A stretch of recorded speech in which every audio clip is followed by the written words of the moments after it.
La facture va être plus salée que prévu ce week-end. L'annulation d'un millier de trains d'ici à lundi matin à cause de la grève des contrôleurs SNCF pousse les voyageurs à chercher des plans B. Et donc à débourser plus d'argent pour payer un trajet en bus, un covoiturage, une location ou même un trajet en avion.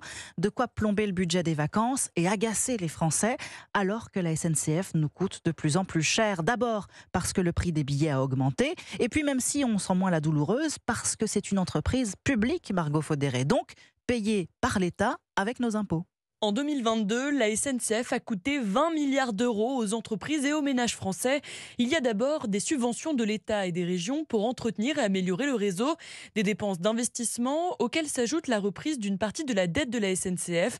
Patricia Pérennes est économiste spécialiste du transport ferroviaire. Les sommes, c'est vraiment important. On est entre 5-8 milliards de subventions diverses et variées qui sont versées par la puissance publique à SNCF Réseau. Ensuite, il y a les subventions publiques versées à la SNCF pour acheter les rames et faire rouler les trains.